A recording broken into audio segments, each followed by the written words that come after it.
Siobhan, you're just on mute. Okay, I'm just going to share my screen, hopefully.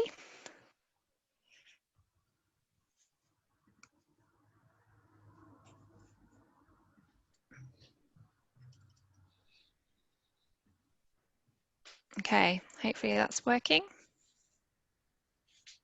Can everyone hear me okay? Or can you hear me okay? Yep, all good, great. all good.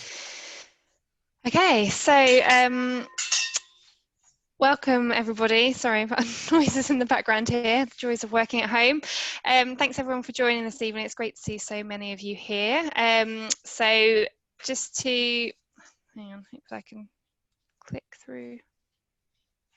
Yeah, so just to talk about what we're going to cover, so I've got my colleague Lucy here as well, she'll introduce herself later, but I want to first of all introduce myself. I'll give a little bit of an overview to BP, very high level, but just to share a little bit about what we're doing at the moment, some exciting changes happening with the business. I'll then hand over to Lucy, who is one of our current apprentices, so she's going to talk about herself and what she's been doing and her route into BP. And then I'll talk a little bit more broadly about the opportunities that we have, so specifically for school leavers, apprenticeships. Happy to take questions as well around other opportunities that we have for graduates, for example, if that's a route that you take, but focusing on apprenticeship opportunities today. I'll talk about the process that you would go to if you wanted to apply, and finally lots of sort of hints and tips around that process, and I'm sure Lucy can sort of chip in on some of that if you've got questions at the end, having gone through it herself. And then hopefully we'll have time at the end, as I say, happy to answer any questions at all that might be of interest. So just to introduce myself a little bit more, so I'm one of the early careers leads at BP for EMEA, so predominantly the UK, but we do have regions that we look after outside of the UK as well. So I'm responsible for a team that look after early careers recruitment into our business and trading roles predominantly, and then I have a focus on our early engagement opportunities as well, so that includes scholarships and apprenticeships and internships and insight opportunities and all that good stuff, and so as I've mentioned there, apprenticeships in the UK in particular. So so hello everybody and welcome. So as I said, I wanted to share a little bit about BP. Now, I'm sure we've got a whole mix of people with us tonight. You know, some of you may just know the brand BP. Obviously, we know the petrol stations. Some of you may know more.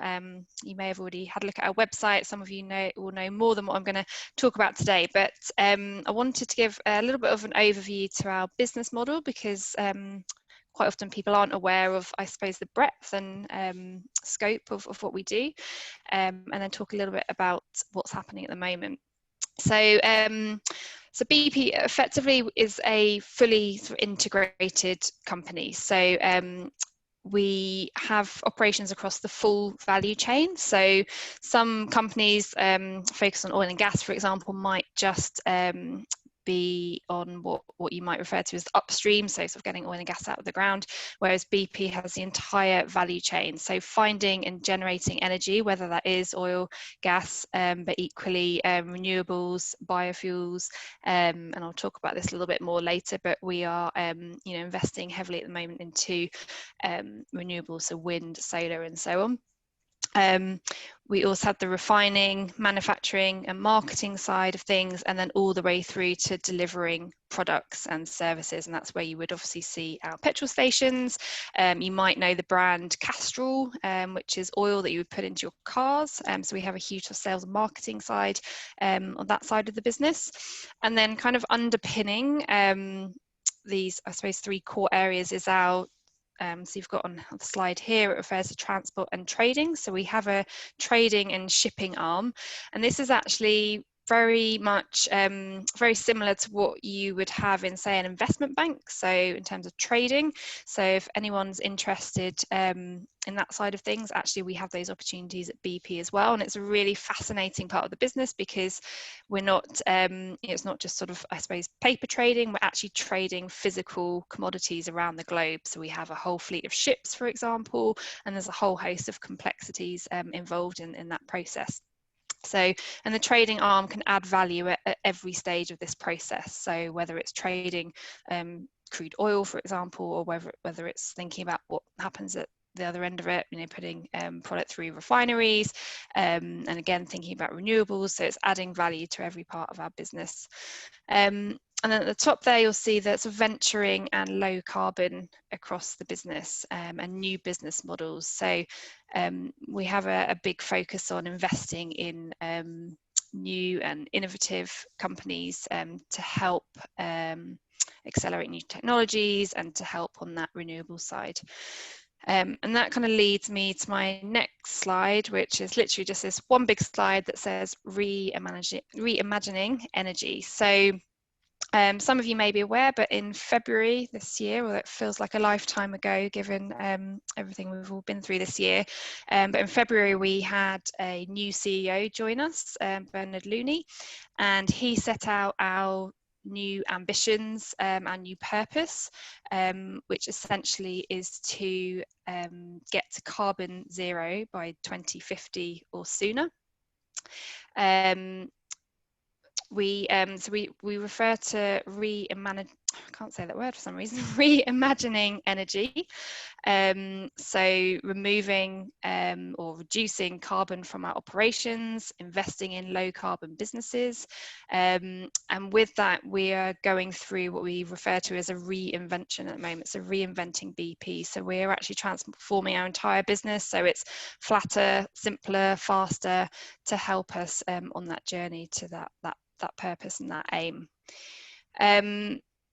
So it's a really exciting time. I think particularly for many of you who are probably on this call who are, you know, quite early on in terms of your academics, but obviously thinking about future careers. I think it's going to be really interesting to see where we are in, you know, 3, 4, 5 years time, because we're at that sort of tipping point of really big change at the moment, and it's an exciting space. So I just wanted to share that with you very high level, because you know, things that you might traditionally think about for BP, which will, you know, continue for some time, but actually alongside that there's a lot of change and a lot of new and exciting things happening, which obviously supports climate change, sustainability, and all those things that we all absolutely need to be thinking about and focusing on now. So that's a little bit about BP and our structure and what we're focused on at the moment.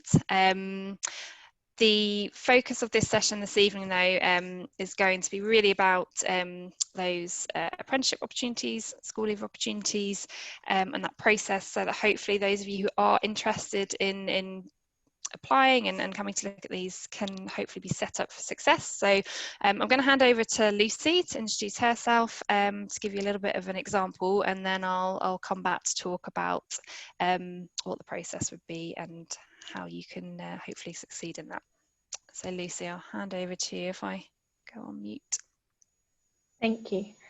Hi, I'm Lucy. I'm on the HR degree apprenticeship scheme. Are my slides on this, or shall I share my screen? No, you're good. I can do it for you. Cool, yep. Thank you. I'll move to the next one. So I'm on the HR degree apprenticeship scheme. I joined BP in September last year, so September of 2019. I joined straight from school, straight from sixth form, where I did my A-levels. I started my rotations through HR services. So I worked in learning services in both the logistics and the delivery team.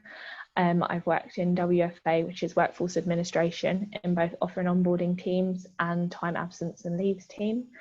And I'm currently working on the people and culture early careers squad, so supporting the PMO with the services and solutions org design. So that's helping with the Reinvent BP, looking at the structure of the company, as mentioned earlier.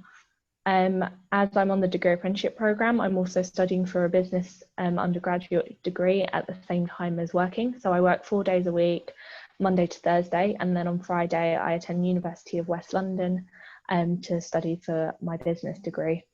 I have loved my time on the programme so far. It's great to get involved in the company where all of the teams you work in treat you as an employee, not as an apprentice, which is something that I've really appreciated. So you get great stuck into work straight away and treated like a proper employee with lots of responsibility, but also great support networks. So you have the apprentice network throughout BP and also the graduate network. So you have a lot of early careers opportunities within BP that you wouldn't get as a normal employee, and also still all of the benefits of being a normal employee. Could I have the next slide, please? So just to give you an idea of what an average week looks like for me. So this is my week this week. There's a few blacked out here just for confidentiality, but you get the gist of most of them. This is actually quite a quiet week for me, so enjoying it this week. But you have a mixture of team meetings, depending on which team you're in. Those could happen in the morning, daily, as some teams are doing because we're all working from home at the moment. You'll have maybe a line manager one-to-one, your BAU, so business as usual, so just meetings that you're required to do for your job. You can see that my Fridays are blacked out as out of office because I've got my university day, and they're the two modules I'm currently studying. You also have access to Mentor Match, which is a mentoring program that BP runs so that you to help with your development. So you can see I've got a meeting with my mentor, and then also a buddy meeting, which is the orange one. So when I joined the program last year, the two HR apprentices in the year above me buddied me and my other colleagues on the apprenticeship scheme, and really helped you through like the little bits of detail, the like day-to-day silly questions, and then I'm currently doing the same for the new apprentices that joined in 2020. So you always have that kind of, what do I wear on my first day, kind of silly questions like that you can just send to someone that's also on the same scheme as you and been through exactly the same thing. So I've got my buddy meeting in there as well. And also the HRDA, which is HR Degree Apprenticeship Catch-Up. So we have a meeting at the moment, we're doing it weekly, but it depends on people's schedules, just to keep in touch with all of the apprentices, because you won't necessarily be in the same teams as your fellow apprentices, so it's really good to keep in touch, keep that networking, and we're all really good friends, so it's not just chat about work, we're just a general catch up, which is really nice to break the day up, particularly when you're working from home and don't have that office chatter. I'll pass back over to you. If there's any questions, more than happy to answer them at the end. Yeah, I was thinking actually, Lucy, maybe we'll just pause there just in case there are any questions, if that works. Yeah, of course. Dan. Yeah, okay. For Lucy, and then yeah, and we can obviously answer some at the end as well. I am going to open up the chat box, everyone. So if you've got any questions, please feel free to type them in now. Otherwise, you can put them through onto Instagram. We have had a couple come through on Instagram asking about if you can talk a bit more about the training apprenticeship that you've got. I think we might touch base on that a little bit later on. Yeah. And there was one about international students, whether you've got opportunities for those as well. Yeah, with the apprenticeships, it's because we're obviously sort of governed, I suppose, by the government guidelines around that. So for apprenticeships, you do have to be in the UK, or I think it's the EEA, for the last 3 years. So there are restrictions around those. If you were coming through to our other early careers programs, the graduate program, we would sponsor people for visas, but there are just government restrictions for the apprenticeships. Hopefully that's answered the question for the student who came in onto Instagram with us earlier on, but we've got quite a lot of questions coming in now. We've got Lucy, we've got questions around what you studied for A-levels and what made you pick BP. I studied geography, art, biology, and English literature, so nothing actually business related. So you don't need that educational background as long as you can show the aptitude and you're passionate about the company. I picked BP because I was actually interested in studying geography at university. I didn't, unlike my peers on the apprenticeship, they all wanted to do a degree apprenticeship. Originally, I didn't want to. Originally, I wanted to go to university. But BP interested me because of the geography background and the interest in oil and the effect that that was having on the climate. And what really interested me was BP's approach to how they were changing that and reimagining energy. So I applied as originally a backup to my university, and I actually turned down my university place because I decided that BP was the place that I wanted to be, because it was at the forefront of that energy transition, and I wanted to be working at the same time as studying and getting that hands-on experience at the same time. So that's kind of why BP. I can see that there's a few questions coming through as well. So how long is the apprenticeship route? My apprenticeship's 4 years, so we do the degree in 3 years still, but there's also a chance to do the chartered status, which goes on top, which adds the extra year. So you'll do your undergrad in 3 years, but you won't graduate until the end of the 4 years, and the programme is 4 years long. I think apprenticeships vary depending on which qualification, if I'm right. Yeah, I know that I can mine share is a bit 4, more on but that does change. Yeah. How many quite a lot apprentices? of questions coming in, I think. Should we stop there and come back to them at the end? Yeah, Sorry, I can't do see that. the questions. It was more just if anyone had anything specific for Lucy on the back of her sort of average week. There's a lot about the trading apprenticeship, so maybe Okay, more we can come detail on. about that. We Oh. have actually got one specific to HR. Do you need any previous experience to get into the HR sector? So I didn't, so I'm assuming no. But some of my peers did have some background.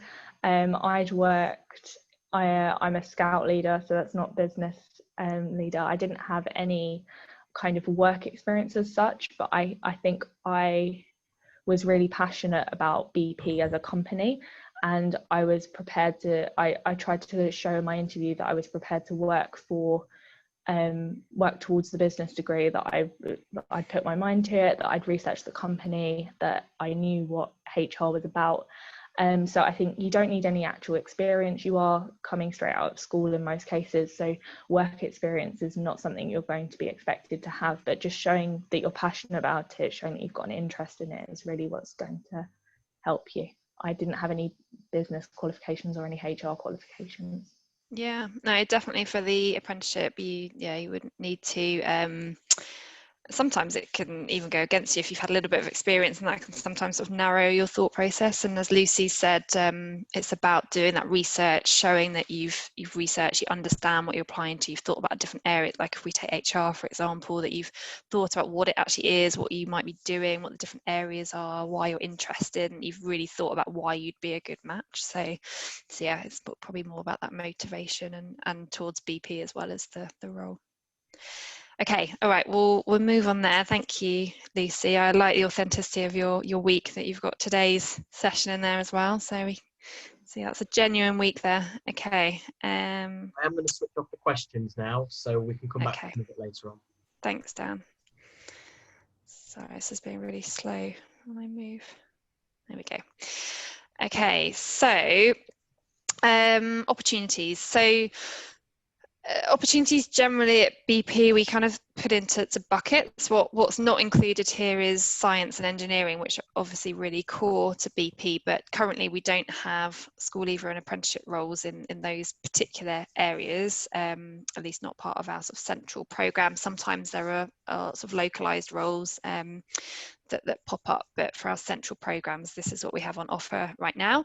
So in the sort of business bucket, we have human resources. That's obviously what Lucy has talked about. And so as she mentioned, that is a 4-year degree apprenticeship, so 4-year program. Within digital, we have a software development level 4 apprenticeship. So that is, for that reason, that's shorter. So that's a 2-year program. And then at the end of that, in theory, you could then potentially go on and do further qualifications. But for this particular program, it is just that 2-year program. And then, so the one it sounds like we've got some questions for is in trading. So this is our School Leaver programme, which we've actually been running for a number of years, and it's actually just recently that it's become an option to do an apprenticeship as part of that as well.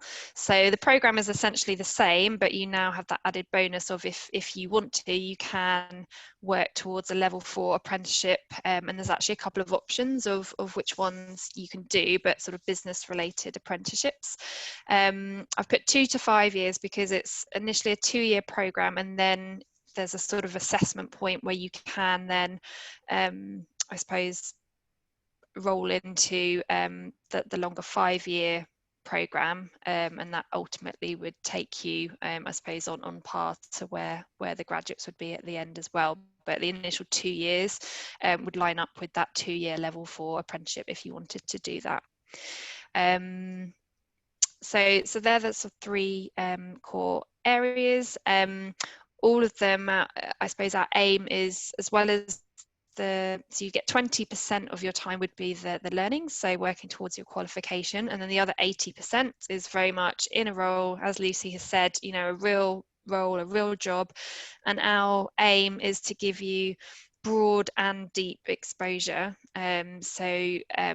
For all of these programs, you would sort of rotate through at least sort of 2 roles to get that breadth, but you would have enough time in each role to get the depth as well. So it's not like you're sort of rotating every couple of months or anything like that. You know, you're spending a good year or so in each area.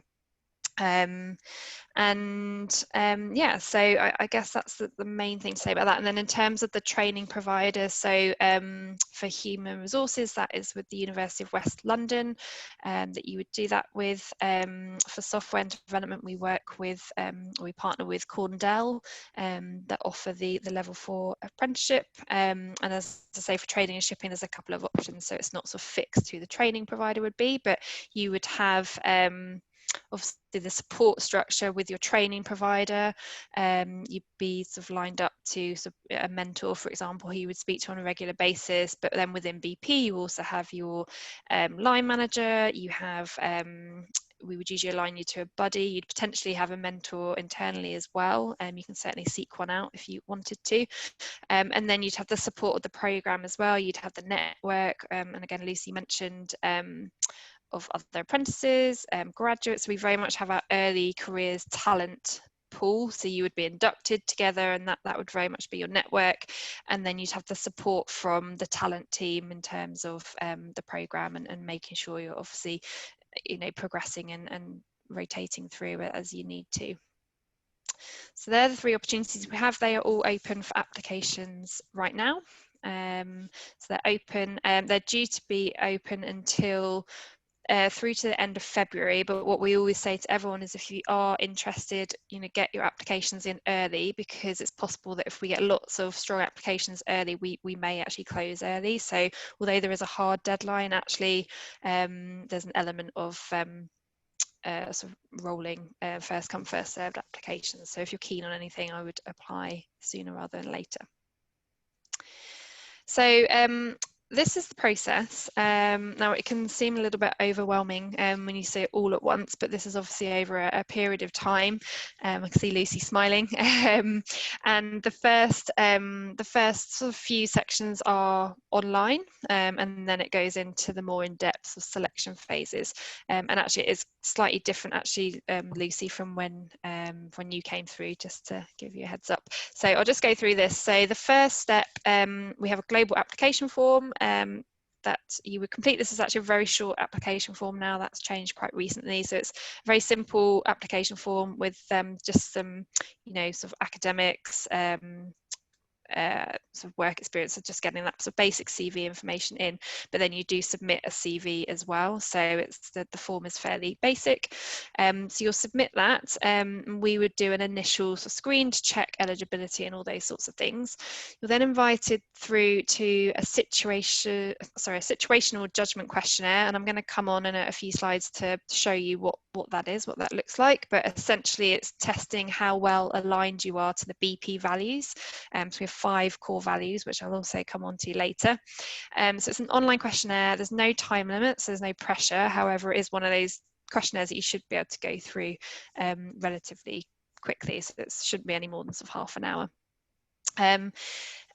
If you are successful and we feel that you are aligned well enough with those values, then you get invited to psychometric Saville tests. So this is numerical and verbal reasoning.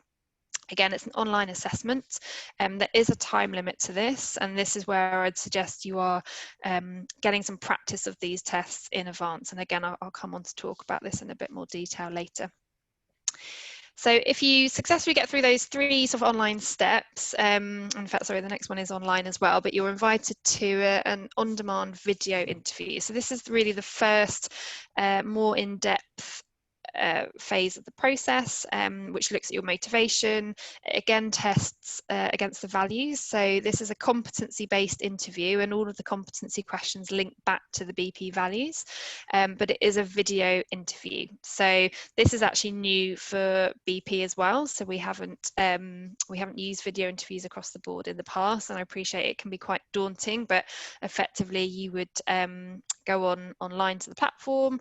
There would be someone asking questions, so pre-recorded questions, and then you will have time to have a look at the question briefly and then respond and record yourself responding. So the same principles apply, and again, I'll come on to some hints and tips around interviews. Everything that applies, but you might obviously just want to get yourself familiar with yourself on camera and all those sorts of things that makes it a little bit different. Then we have, it's called the technical interview stage for apprenticeship. And so this process here is actually a global process that is used for all of our early careers talent. So the technical interview bit is where it does vary slightly across the different opportunities and across the program. So for apprenticeships, obviously we're not expecting you to have specific experience or technical knowledge.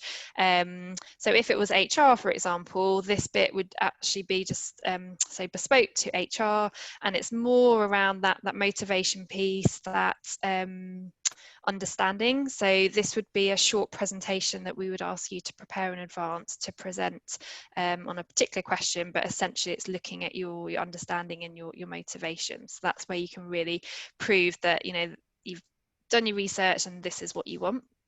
And then the final stage is an exploration day. So this is a final assessment centre. So in theory, this would be in person, where you'd come in and do a mix of group exercises and individual exercises. And that's the final stage. Obviously with COVID, we've moved a lot of things online. So it's very possible that the final assessments will be virtual as well, but you'd still have sort of group activities virtually. Ahead of that, so ahead of sort of technical and assessment centre, we always have a bit of a briefing call with candidates that are going on to that, so you would get a lot more information ahead of that day, and again some further hints and tips, because I'm not going to go into detail on that today, but you would get you know, further support ahead of going to those. Particularly we're conscious that you may not have done anything like that before, so there's a bit of support ahead of attending those final stages. So that's the full process on one page. So I wanted to go through some hints and tips which hopefully will be helpful. So first of all, first step was the application and CV. So hopefully you're all starting maybe to start thinking about CVs. You may have them already, but when you start to apply to sort of formal programs, this is, you know, your chance to get everything down on paper. So CV, so it should be a personal summary of your professional history, qualifications. It's an opportunity to talk about your career goals and just get all that detail down. Education, experience, extracurricular activities as well. Lucy mentioned she's a scout leader. I think you know, that kind of great stuff can go on, and then really highlighting what your achievements are.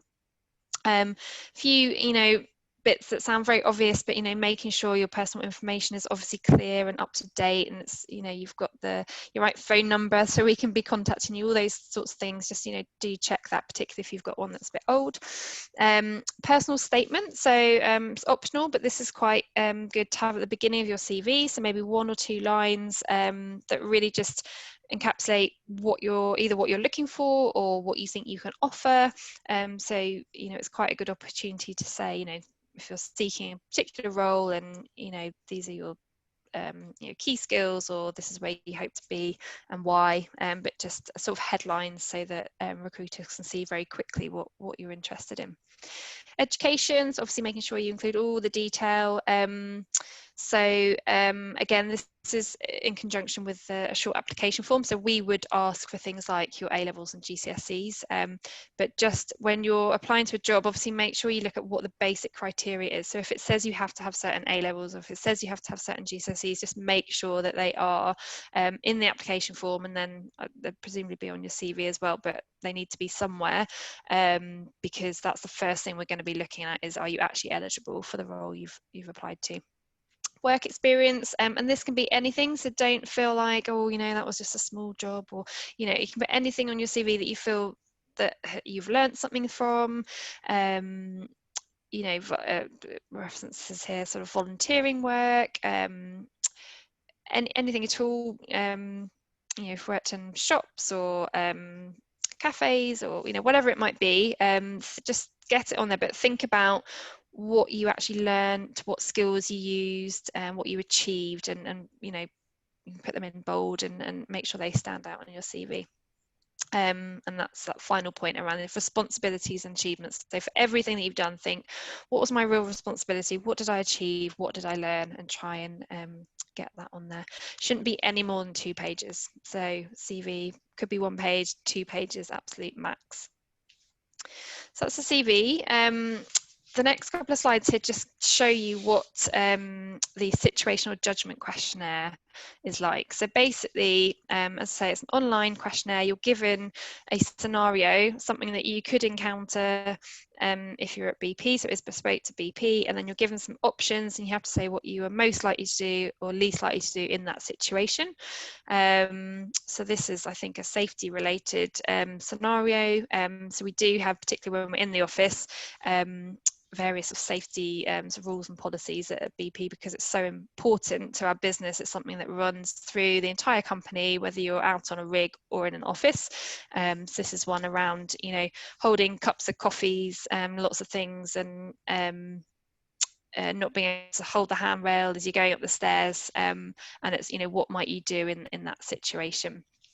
So there's an example there, and then if I move on, so you would basically select what you'd most likely do and what you'd least likely do.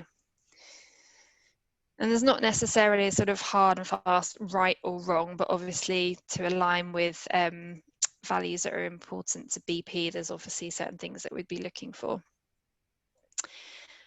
Okay, then we've got the verbal and numerical reasoning tests.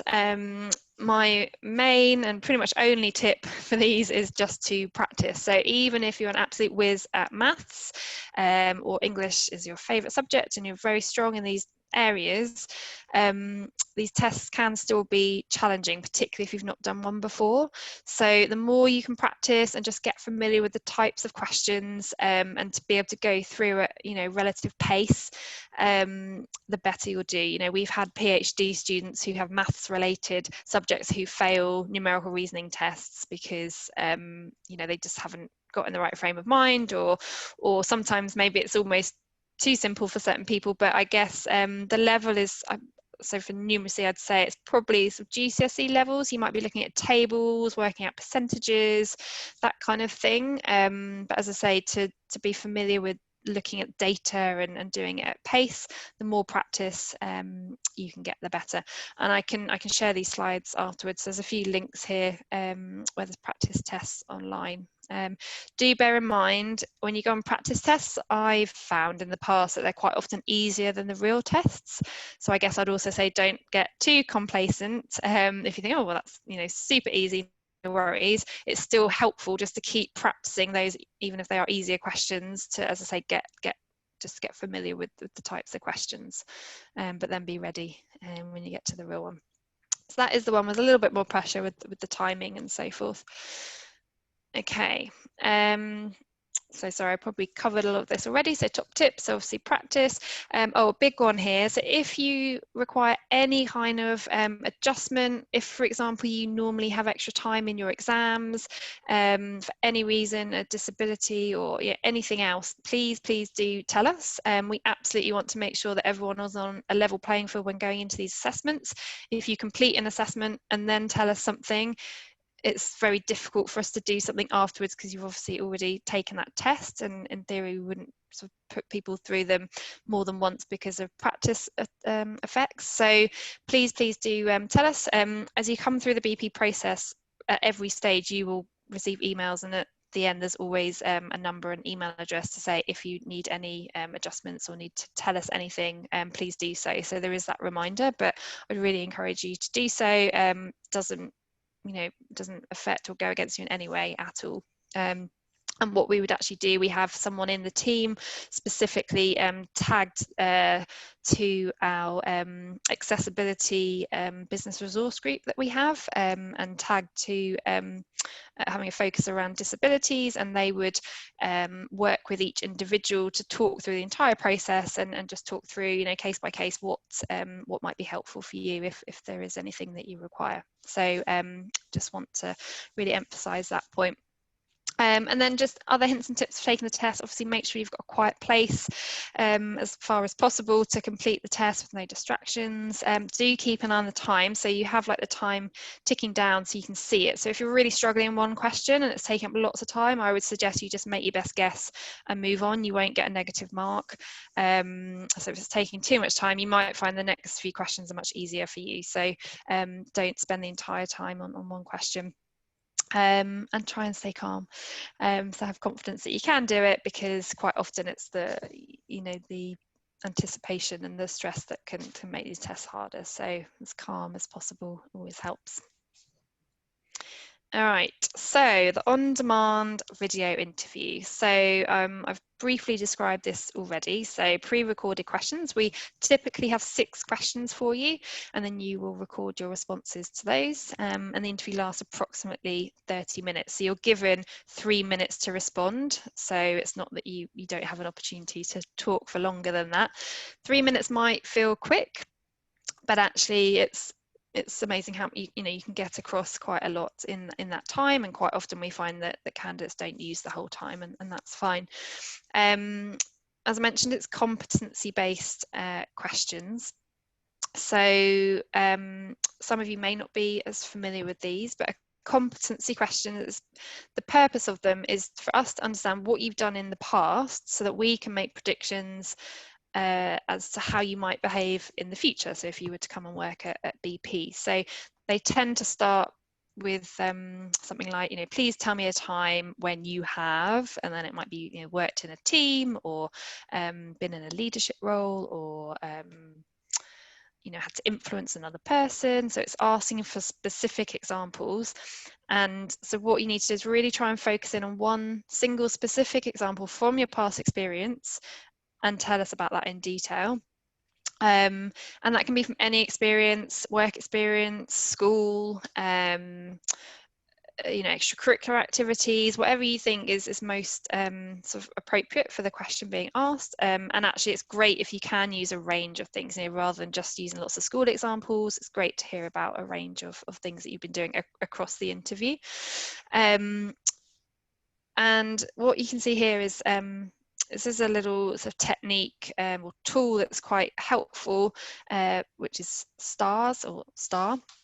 And this is just useful to have in the back of your mind. So with a competency question, you need to try and structure it as well as possible and give detail. And it can be a little bit uncomfortable. I know years ago, but going through this myself, would always find it quite uncomfortable talking about myself and having to go through all the detail about what I did and why I did it and all those sorts of things. And this tool here can just help. So S for situation. So you'd start by telling, okay, what was the situation? So let's take the team example. Let's say I'm going to talk about my football team. So I might say, okay, I was working in a team, it's my football team, this is the situation, I do this every week, whatever it is. So just briefly setting the scene. T is for task. So this is the objectives. What were you trying to achieve? And what I would say, this is where you need to really refer back to the questions. So if it's the football example, I'm not thinking about, okay, I was just trying to win the game. Actually, if it's a team question, your objective is to work effectively as a team. And maybe your role in that team was, I don't know, maybe you looked after the social activities or whatever it might be. So your role, your objective, your task was to help the team to work effectively, maybe through organising some social activities or whatever that might be. But make it specific and refer back to the question. A is for action. Now this is where the bulk of your answer should be. So this is, okay, so what did you do? What did you say? Who did you talk to? Why did you do it? What was the outcome? All of that detail. And motivation, I'd say, is really key here. So just because you did one thing, or sorry, you might, two people might do the same thing, but they might have very different reasons for doing it. So for example, I might set up a social activity for my football team because the captain told me to. Another person might do it because they thought the team really needed to be brought together and wanted to help build the relationships within the team. So there can be two very different motivations. So try and really think through what you did and why, because the interviewer really wants to understand that, and that will help us, as I say, think about what you might do in the future. And then R is for result. So what was the outcome? And again, referring back to the question. So not just interested in did you win the football game or not? It's, you know, how successful were you? What was the result? Did you help that team work more effectively together? And then the final S for self. So this is a reminder that you should be talking about yourself. And this is the bit that can feel a bit more uncomfortable, but you need to talk about I. So I did this. Even if it's a team situation, we want to know what you did. What value did you bring? What role did you play? What impact did you have? So talk with the word I, not we, because we need evidence. We want to see evidence of what you did in that situation. So not looking for you to be like a robot and, you know, going through, oh, the situation was this and the task was that and the action was this, but it's just helpful to have that tool in the back of your mind to help probe you through an answer, particularly for video interviews, because you're not going to have an interviewer there saying, okay, and what happened next, and, you know, what was the result. So if you can have that, and you can have it written down if you want to, just to prompt you and make sure you get all the detail across. So that's my tool technique to use for the video interviews, and obviously the same would apply if you're applying to other companies that have telephone interviews or face-to-face interviews. You know, particularly for competencies, that can be quite helpful. A few just examples here. I mentioned a couple already, but things you might see. So communication and influence, drive for results. So for us, that really comes into our value of excellence. So driving for results, you know, always looking to continually improve things, all those sorts of things. Motivation, problem solving, and also sort of analytical skills can quite often come up, and team working is obviously a big one, and BP has a value of one team, so that obviously aligns with that. So I guess we're obviously talking about BP today, but, you know, if you're looking at different employers, if you're interviewing for different companies, you know, try and think about what are they looking for. You know, do they have core values? Have they listed key skills and qualities that they're looking for? And that can help you start to think about what kind of questions they might ask. And then it's the case of really thinking about those specific examples. And my main tip here is, if you're going through your CV and thinking about what you've done, just try and pull out the things that you're particularly proud of, or maybe they were particularly challenging, but where you were successful. And these are the kind of examples you want to draw from. You can't predict every single question that's going to come up, but what you can do is have, you know, a few sort of meaty examples in your back pocket that actually will probably be relevant for lots of different skills and values. So think about the things that you're most passionate about, proud of, that were challenging, and they're good ones to draw from.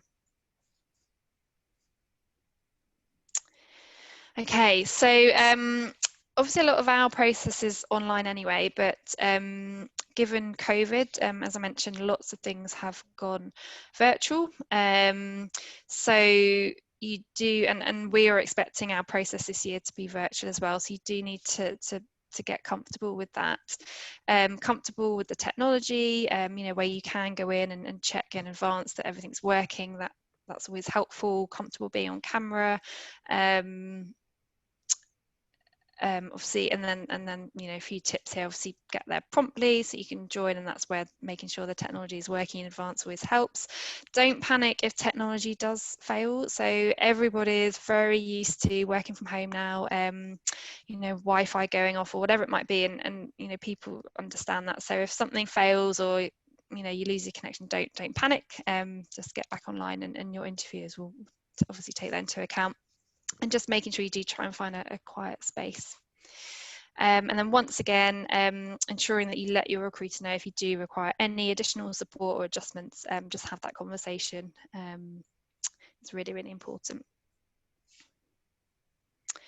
And I think this is my final slide. So I've talked a little bit along the way about the values, but BP assesses, so we recruit people against these values. So whether it's an experienced hire role or an early careers role, we always recruit against these. So safety, respect, excellence, courage, and one team. You can find more information about these on our website. So there are obviously descriptions and associated behaviours with all of these. I'm sure a lot of them you can start to think about already, but have a read through if you have some time and start thinking about your own personal values and how they align with those. Okay, so I may have rattled through that fairly quickly, but wanted to make sure there was time for some questions.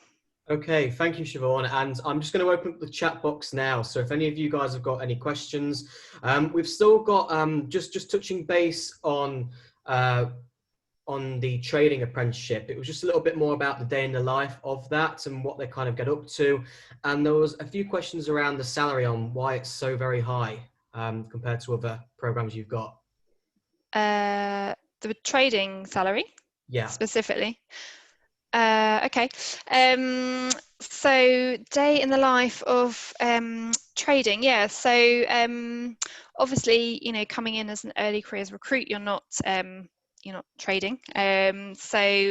We tend to rotate, and this applies to the school leaver program as well as graduates and interns, but you would tend to get exposure to some different areas. So you might go in a sort of operations role or a risk role, or we have commercial roles. I mentioned the shipping side of things. So we have a fleet of ships. There are sort of commercial roles within there where our early careers talent sometimes go into. So managing everything that's related to actually moving commodities around the globe. There's market origination, although I don't think you would do this necessarily, but we straight away, but you know, we have teams that are thinking more about the future and building relationships and thinking a strategy around where we're going in the future and different markets. But I'd say for early careers, you're probably going to be working closely, so you know, alongside traders, maybe in the analytics side of things, as I say, so or operational as well, some more physical side, but you'd be working really closely, so alongside traders and really learning and absorbing through what others are doing as well and supporting in that way. And then the ultimate goal, certainly for the school leaver program, is to progress into trading positions further down the line, so beyond the 5 years. But actually lots of people in that program go into different areas. You might decide I don't want to be a trader and go into a broader commercial role, for example, or market origination. As I mentioned, so there's different places you can go into. Okay, great, thank you. Hopefully that's answered the question. We've got quite a few questions coming in around entry requirements and grades for the different programs. So for the HR, tech, and the trading one. Just as in what they are? Yeah, so what is the entry requirement for those programs? So is it different from different programs? Yeah, they're slightly different. So there are some core entry requirements for all apprenticeships. For example, you must have the GCSE maths and English. And then beyond that, and apologies, I'm now forgetting the exact for each one, but for example, for software development, we would look for a specific related A level, whereas HR HR, for example, you don't need to have any specific subject A-level. And for the trading, you don't need anything specific for that one either. So I think it's just software development that we would look for a relevant A-level. However, you could also have relevant experience. So, and that's something we can sort of look at case by case. So if you don't have, say, a sort of IT A-level or something similar, but you maybe have had some experience that's very relevant, we can take that into account. All of the requirements for apprenticeships, they're not sort of BP requirements, so they're coming direct from the training providers. So that's where that comes from, or from the government sort of regulations around it. They're specific on the website as well. So if you're looking for the exact grades that you need, they're on the website when you apply. Yes, yeah, all on, everything's on the website. Yeah, thank you, Lucy. And sorry, I didn't answer the question about salary, but so yeah, trading, so our reward team would always look, every year we look to make sure that our salaries are at the market rate. And as I said, our trading arm is, very similar to investment banks, and it's just it's slightly different market, and it's in line with, with what other companies would be offering. So it is a bit higher. Okay, great. We've got a few questions about global opportunities. So obviously BP being a global brand, what opportunities are there for students once they finish their programs to relocate to different parts of the world and travel? Yeah, so certainly for our UK early careers programs, none of them include an international rotation or something like that as standard. But actually lots of our early careers talent do end up taking assignments in different, or at least again before COVID, probably a bit more so, but in different countries. But in terms of beyond the programs, absolutely. As you've said yourself, we're a global company. I'd say it's the kind of company where, if you're super keen to do something like that, you need to be proactive. You need to make it clear that is your interest. Opportunities won't just, sometimes they do, but don't necessarily land on your plate, but they're out there. So absolutely there's opportunity, and you'll find at BP there are lots of people who have been here. I mean, I've been here 8 years. I feel like that's long, but there's so many people that have been here for 20, 30 years, and when you ask them, it's usually because they say, well, I've been able to sort of zigzag, it's such a large company and I can do different things or work in different countries and have new challenges. I don't need to go to a different company because you can get that within BP. So yeah, definitely there are international opportunities. I don't know if you'd add to that, Lucy, if you've got any examples from your peers. But no, I definitely know a lot of people that have worked abroad. No one that I know of on the early career schemes, but definitely know people that have graduated off of the early career schemes and then gone on to work within BP abroad. And I know particularly America-based colleagues have travelled a lot throughout America on the early careers program. So yeah, there's definite opportunity there. But again, as was mentioned, just seeking out those opportunities is key. Yeah. We've actually had one for you, Lucy, coming in. Just a little bit about the culture and kind of activities. Do you feel like you've missed out not going to university? So I'm very lucky that a lot of my friends have gone to uni. So I have seen the uni life. I've been up to visit quite a lot of them. And I think that you can get, I'm definitely happy that I picked my apprenticeship instead of going to university. You do still get that uni life, as in you can go visit friends that are at uni for the weekend, which I've definitely done. So I've had some really fun nights out, really fun weekends. But then BP can also supply that really fun life. When I joined, I realised COVID related now has made it a little bit more challenging. But when I joined, we had pub quizzes, nights out, like monthly. BP taking you to some really cool bars, really cool venues all over London, where we were based with the grad network. So a lot of people your age. And it gave you that kind of like university nights out, but with the added bonus that quite a lot of it was paid for. So and you're also obviously on a salary, so that makes it a little bit more fun. There's also the grad networks within BP, so a lot of people roughly your age that you're meeting and having fun with. And then I think it's up to you whether you'd rather have that university lifestyle with the living away from home. I know that there was a question that I spotted earlier on the chat that said, what are the living arrangements? I think there's no strict living arrangements. So I'm currently living with my parents still, but I know that some people on the scheme get together when they start and move out and do kind of like a house share kind of situation, but that's not BP run, that's privately organised between us. So the option's there if you want to do it. But again, I think that the salary and kind of like the work experience and your university study at the same time gives you the opportunity to do a lot of things that your peers that are a full-time university student wouldn't be able to do, but then you also keep having that fun experience at the same time. I think it's something that you just have to weigh up, like what suits you personally. If you want that university lifestyle, living away from home with big group of friends and going out quite a lot, then that's something that you need to weigh up whether the apprenticeship's right for you. But personally, I wanted that work experience at the same time as studying, and you definitely aren't shut away completely from that university lifestyle. So no, I don't feel like I've missed out, in short. Okay, thanks for that, Lucy. We've just had some more questions coming through on Instagram, and we've got one around once they've completed their program, do they have a job at BP? Yes, I think is the answer to that, if I'm right. I don't know anyone that's left after the program. I believe so. Yes, you would. I think there's a lot of, particularly something that's really great about doing an apprenticeship is once you've rotated through so many sections. So within HR, you will have done quite a lot of different rotations, and you would have been HR services, partnering roles, centres of excellence. So you really know what you want to go into at the end of your apprenticeship, which is something if you're coming straight out of university, you're not necessarily going to know.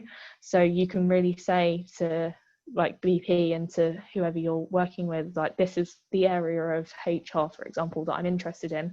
This is where I want a job. How can you work with me to get into this area? So that's something that's really positive, because it gives you not only that kind of like secure job prospect at the end of your apprenticeship and at the end of your degree, but also it gives you a really strong idea of where you want to go and what you want to be doing, which you wouldn't necessarily know if you didn't have that experience prior. Okay, thanks, Lucy. Maybe you can answer a couple more. We've got quite a lot of questions coming in, but other than grades and BP values, is there anything else that you look for in successful candidates? If I jump in there, and Lucy, I think you said this earlier as well, but yeah, values, grades, but then it's really just that motivation piece, I'd say. Motivation, and I don't just mean, you know, I'm motivated to do well. I mean, you know, you've done your research, as I've said before, you've thought about why you're a match for the programme, for BP.